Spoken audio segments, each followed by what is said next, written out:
Good morning, lovelies. Welcome to week 3 of distance learning. Today is April 6th. I hope that this video is finding you all happy, healthy, and not too bored. All right, so we're gonna go over today kind of what is expected of this week, and I'm gonna answer some questions that I've seen on Google Classroom and questions that have been emailed to me.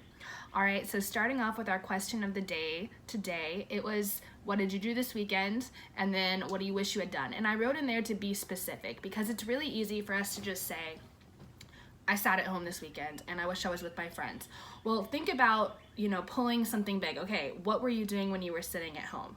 All right, were you watching TV? Were you playing video games? What do you wish you were doing with your friends? Do you wish that you were out at a park? Do you wish you were at the mall? So make sure that you're answering those nice and specific. All right, so I'm gonna do that now. What did I do this weekend? I am caught up in a British reality TV show right now that I'm watching with Harrison, and we watched probably about 30 episodes this weekend.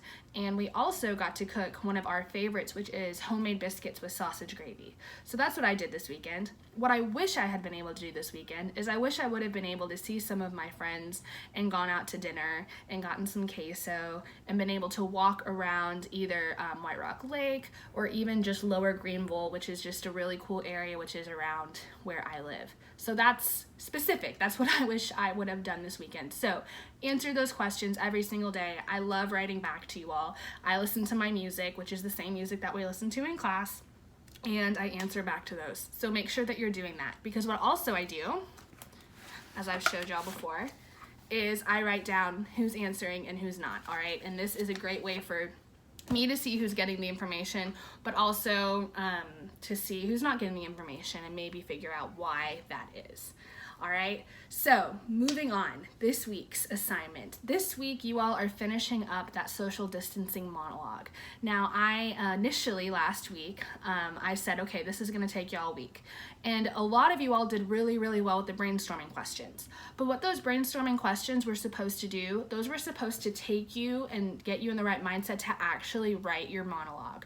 All right, so a lot of you all answered the brainstorming questions and then pressed turned in, and I returned it back to you, and then you've turned it back in, and we're kind of playing ping pong with this, all right? So what I'm asking you all to do at the bottom of the page is to actually write out a monologue from your point of view, but also from the point of view of someone who's working on the front lines of this, a doctor, a nurse, a paramedic, someone who works in an ambulance, all right? And answering those brainstorming questions gives you an idea of what to write about.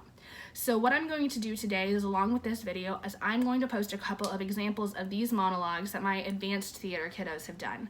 All right, just so you can kind of have an idea of what a monologue looks like. Your monologue is going to be about 4 sentences, maybe 5 sentences.